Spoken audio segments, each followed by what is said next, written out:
양이 많은 양은 아니지만 계속 내리는 눈으로 인해 가지고 어제는 제설 작업을 여러 번 해야 됐죠. 그리고 또 계속되는 안내 문자가 결빙이 된다고 하니 더더욱 신경이 쓰입니다. 그래서 다른 날보다 더 제설 작업을 신경을 쓸 수밖에 없었죠. 그런데 아무리 신경을 써서 작업을 해도 저녁 무렵에 내린 눈이 이렇게 녹으면서 전부 얼음으로 바뀌어 버렸습니다. 그래서 당장 아유 내일 새벽에 오실 때에 미끄럽지 않을까? 예배당으로 올라오는 길에 이렇게 다 얼어버렸으니까 이걸 어떻게 해야 되나 생각하다가 모래주머니를 가져와 가지고 여러 자루를 뿌리고 들어왔는데요.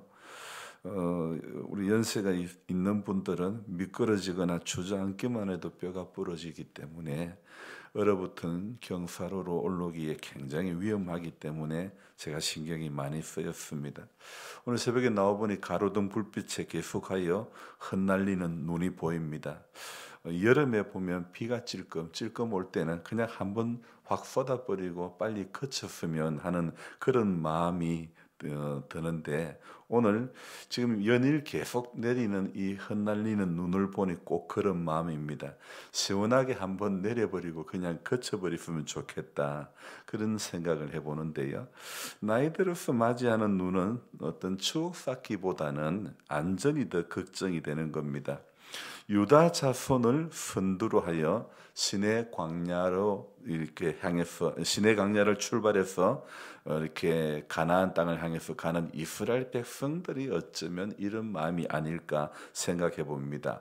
약속의 땅을 향해서 가는 그 마음의 흥분도 있지만 그러나 시딤에서 음행으로 인해서 수많은 사람들이 죽었고 또 몇 번의 광야를 거치는 동안에 그들 내면에 있는 그 생긴 마음이 바로 두 마음인 것 같아요. 그래서 기대하는 흥분도 있었겠지만 광야의 삶이라는 것이 거칠기 때문에 안전이 보장될 수가 없는 것이죠. 그래서 그들은요 오늘 13절 이후에 보면 지파별로 한 지도자가 이렇게 이끌었고 어느 지파는 누가 이끌었고 어느 지파는 누가 이끌었고 그렇게 세세히 각 지파별로 인도해 가는 사람들을 이름을 밝히고 있죠. 근데 오늘 본문에서 제가 오늘 새벽에 제가 묵상을 하면서 12절에 보니까 이스라엘 자손이 시내 광야에서 출발하여 자기 길을 가더니 바란 광야에 구름이 머무니라. 12절 한 절 속에 두 광야가 등장하고 있죠. 이스라엘 백성들은 바로 이 광야에서 훈련을 받는 것입니다. 그래서 시간을 좀 거슬러 올라가면 이 이스라엘 백성들이 홍해를 건너자마자 제일 먼저 맞닥뜨리는 광야가 바로 수르 광야입니다. 출애굽기 15장 22절에 나오는데 수르라고 하는 그 뜻은요 벽이라는 그래서 한마디로 다른 말로 하면 보호하다 노래하다 이런 뜻이 있는데요. 어린아이 같은 존재를 이렇게 벽으로 둘러 보호해 주시니 즐거운 노래로 화답한다는 그런 의미가 되는데요. 이스라엘 백성들이 수르 광야로 들어가서 거기서 살 길을 걸었으나 물을 얻지 못하고 그래서 그 다음에 나오는 15장 22절 출애굽기 15장 22절에 보면 그 다음에 이르는 곳이 어디냐면 마라라고 하는 곳입니다. 그래서 마라라는 곳에 이르렀지만은 물이 있어서 마시지 못하겠으므로 그 이름을 마라라 그렇게 했다고 기록되어 있죠. 그래서 처음 맞이한 광야에서 그들은 선물을 체험하게 되죠. 그리고 출애굽기 16장 1절로 가면 이스라엘 자손의 온 회중이 엘림에서 떠나 엘림과 시내산 사이에 있는 두 번째 광야는 신광야에 도착을 하게 됩니다. 그래서 이 신광야에서는 또 어떤 것을 경험하냐면 이스라엘 자손 온 회중이 그 광야에서 모세와 아론을 원망하여 왜 원망했을까요? 그들은 애굽 땅에서 고기 가마 곁에 앉아 있던 때와 떡을 배불리 먹던 때 그때 여호와의 손에 죽었더라면 좋았을 것을 너희가 이 광야로 인도해내어 이 온 회중을 줄여 죽게 만든다. 그렇게 이야기합니다. 이렇게 원망할 때 하나님께서 출애굽기 16장 4절에 내가 너희를 위하여 하늘에서 양식을 비같이 내리리니 백성이 나가서 일용할 것을 날마다 거둘 것이라. 이같이 하여 그들이 내 율법을 준행하나 아니하나 내가 시험하리라. 그래서 두 번째 광야인 신광야에서 원망할 때 하나님은 만나를 허락해 주셨죠. 그리고 세 번째로는요, 출애굽기 19장 1절에 가보면 이스라엘 자손이 애굽 땅을 떠나온 지 3개월째 되던 날에 그때 어디에 도착했다고 기록되어 있냐면 시내 광야에 도착했다, 이르렀다, 이렇게 이야기합니다. 시내 산에서는 그들은 하나님의 약속의 말씀을 받게 되는 것입니다. 그래서 제가 출애굽기 19장 4절에서 6절의 말씀을 한번 읽어드리겠게요. 내가 애굽 사람에게 어떻게 행하였음가? 내가 어떻게 독수리 날개로 너희를 업어 내게로 인도하였음을 너희가 보았느니라. 세계가 다 내게 속하였나니 너희가 내 말을 잘 듣고 내 언약을 지키면 너희는 모든 민족 중에서 내 소유가 되겠고 너희가 내게 대하여 제사장 나라가 되며 거룩한 백성이 되리라. 너는 이 말을 이스라엘 자손에게 전할지니라. 그리고 이렇게 세 번째 하나님의 약속의 말씀을 이 시내 광야에서 받고, 그리고 오늘 네 번째 광야가 민수기 10장 12절에 바란 광야에 도착하는, 바란 광야로 들어가게 되는 겁니다. 그래서 약속의 땅을 향해서 가는 과정에 하나님은 지금까지 네 번의 광야에 머물게 하시는 겁니다. 그리고 그 광야에서 일어난 일들을 통하여 하나님의 인도하심이 어떻는지 배우게 됩니다. 그래서 수르 광야에서 신광야, 시내 광야, 바란 광야, 네 번의 광야를 거치면서 거기에서 훈련을 받는데, 하나님께서는 써서 마실 물이 없을 때 하나님의 손길은 반석에서 샘물이 나게 하시고, 먹을 양식이 없어서 배고플 때 하늘에서 만나를 내려주시는 그런 은혜를 그들 가운데 베풀었죠. 여러분, 만나는 광야마다 하나님은 그 광야의 시간 속에서 거기에 맞는 은혜를 하나님은 베풀어 주시더라고요. 오늘 우리가 있는 이 임기도 어떤 면에서는 임기 광야라고 말해도 될 것 같죠. 여기에서 어떤 가람이 있고 어떤 원망이 있을까? 아니면 어떤 은혜가 있을까? 저는 오늘 새벽에 사람들은 다 이 둘 중에 하나라고 생각되어집니다. 은혜 아니면 원망, 이 두 가지. 그러니까 우리가 수르 광야를 다시 한번 생각을 해볼까요? 하나님의 은혜는 홍해를 갈라가지고 벽처럼 되게 하셔서 이스라엘을 건너가게 하셨죠. 그런데 그렇게 그런 기적을 처음에도 나오는 건 뭡니까? 써서 마실 물이 없어서 가랬는데 마라에 도착했는데 또 물이 써서 마시지를 못하니까 원망이 나옵니다. 그렇게 기적을 처음에도 원망은 나오는 거예요. 물이 써서 못 먹겠다고.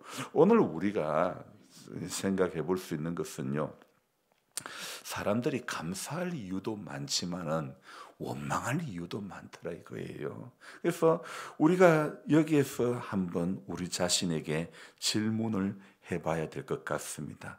나는 원망할 이유가 많은 사람인지, 나는 어떤 어렵고 어떤 안 좋은 조건으로 인해서 그것으로 인해서 원망의 이유가 많은지, 아니면 그래도 그것보다도 덜함에 감사하는 감사의 사람인지, 수르 광야, 신광야, 시내 광야, 바란 광야.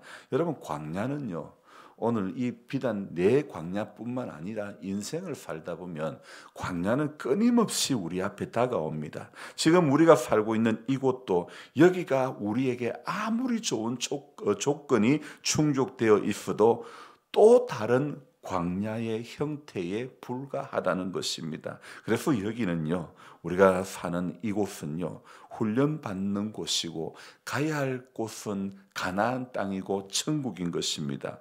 어제 제가 새벽에 쇼트 트랙 선수 이야기를 했는데, 우리 한국 선수들이 마지막에 어떻게 그렇게 빠른 스피드를 낼 수 있었을까? 아마 그것은요, 뭐 혹독한 기초 체력 운동을 했기 때문이라고 생각합니다. 무슨 한국 사람이 쇼트트랙에 아주 특별한 아주 적합한 신체적인 조건이 갖추어져 있는 그런 몸이라서 된 것은 아닙니다. 마사이족처럼요, 아주 특별한 신체적인 조건을 가진 민족은 아닙니다. 그러나 우리 한국 사람들의 마음에는 한번 한다면 한다는 어떤 그 불굴의 정신으로 고된 체력 훈련, 기초 체력 훈련을 잘 받았기 때문에 마치 우리나라 선수가 이렇게 마지막에 역전 추월해 가는 거 보면 이건 12기통 엔진을 단 그 자처럼요, 얼마나 순간적으로 스포트를 내는데 빨리 잘 달려가는지 모릅니다. 여러분 마찬가지라고 생각합니다. 영적 기초 체력만 있으면 광야는 아무것도 아닙니다. 그래서 명절 기간이지만 오늘도 우리가 새벽을 깨우는 것도 바로 이 기초 체력을 키우기 위함이라는 것입니다. 영적으로 날을 갈아야 되는 것입니다. 여러분, 우리 신앙의 날이 잘 서 있지 않으면 어떤 광야의 시험도, 광야의 훈련도 그냥 이 감당을 못하는 거예요. 그런데 날이 서 가지고 있으면 어떤 광야의 훈련도요, 시험도요, 싹둑 잘라내어 버리고 다음 여정으로 넘어가는 겁니다. 그러나 우리의 영적 날이 무뎌지면 이길 수 있는 길이 없는 겁니다. 제가요, 칼을 갈 줄을 몰랐는데요, 근데 유튜브를 보면서 어떻게 하면 칼이 갈리나 연구를 해봤는데 이제는 가는 방법을 터득을 했단 말이에요. 근데 이게 한번 날을 세워 나누면요, 다음부터는요 조금씩만 갈아주면 날이 또 금방 쓰고 그렇게 되더라고요. 그러니까 다음에 갈 때는 쉽게 되는 거예요. 그런데 한번 날을 세워놔놓고 한 1년간 2년간 갈아주지 않으면 그 날을 세우는 데는요, 이게 시간이 걸리고 쉽지가 않더라고요. 매일 조금씩 이렇게, 아니면 또 매일은 아니더라도 자주 조금 약간의 텀에 숫돌에 몇 분만 문질러주면 금방 날은 서더라고요. 우리의 영적인 날을 우리가 매일 세워야 하는 이유가 바로 이것입니다. 광야의 시간은 우리가 영적인 날을, 우리가 사는 이 하루하루를요, 영적인 날을 금방 무디게 만들어 버립니다. 그러니 우리가 신앙생활하면서 끊임없이 영적으로 칼을 가는 그런 심정으로 살아야 될 줄로 믿습니다. 그래서 오늘도 우리가 날을 세우는 것이 바로 기도이고, 또 날을 세우는 것은 가는 힘이 있어야 되는데, 그 힘이 바로 우리가 하나님의 이 영의 양식인 말씀을 먹어야 칼 갈 힘이 있는 거예요.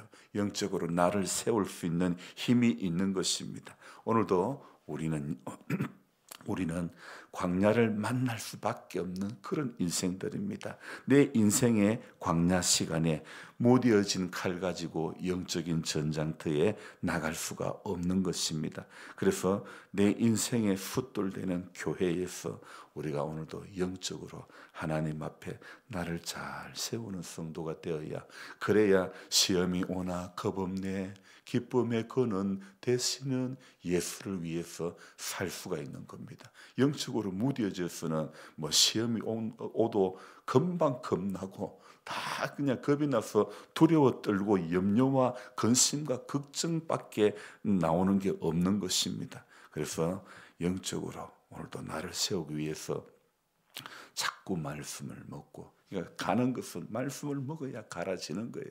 말씀이 내 안에 들어와야 우리의 묵은 심령이 이렇게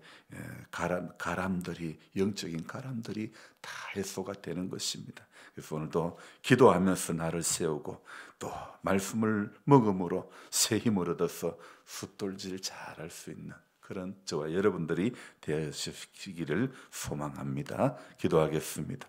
하나님 아버지, 우리나라 쇼트트랙 선수들이 그 마지막에 그렇게 속력을 내고 그 엄청난 모두가 힘든 그 마지막 타임에 어떻게 그렇게 힘을 내 가지고 달려갈 수 있는가를 생각해 봅니다. 그것은 기초 체력 훈련밖에 없는 것 같습니다. 끊임없이 기본적으로 해야 될 훈련이 잘 되어져야 그렇게 힘을 낼 수가 있는 것. 오늘 우리가 생각해 볼 때에 영적인 원리도 마찬가지라고 생각되어집니다. 교회 생활, 믿음 생활은 하나님 앞에 서는 그날까지 우리가 영적으로 나를 잘 세워야 우리가 살아가는 이 광야의 세상에서 이 세대를 본받지 않고 하나님의 뜻이 무엇인지 분별할 수 있는 힘이 길러지게 될 줄로 믿습니다. 그래서 오늘도 하나님 깨어서 정말 우리가 무뎌진 모습으로 하나님 앞에 살 수가 없고 하나님 앞에 약속의 땅까지 약속의 나라까지 무뎌진 심령으로 하나님 앞에 나아갈 수가 없습니다. 그래서 오늘도 깨어서 기도하는 마음으로 하나님 앞에 나를 잘 세워서 하나님 우리 끝까지 이기는 자 되게 도와주시옵소서. 하나님 그래서 끝까지 우리는 이 광야와 같은 세상에서 잘 훈련받게 해주시고 하나님 시험이 와도 겁없게 해주시고 늘 예수를 위해 살아가는 복된 삶이 되도록 인생이 되도록 도와주시기를 간절히 바라옵곤 합니다. 마을에 또 행사가 있습니다. 날이 추워 도로가 얼고 그런 가운데 있는데 오가는 발걸음이 또 얼어붙은 도로로 어려운 일 당치 않도록 주의 선한 손길이 함께해 주시기를 원합니다. 오늘 하루도 지켜주실 주님께 감사드리옵고 예수님의 이름으로 기도드리옵나이다. 아멘. 간절한 마음으로 주여 부르고 기도합니다. 주여 주여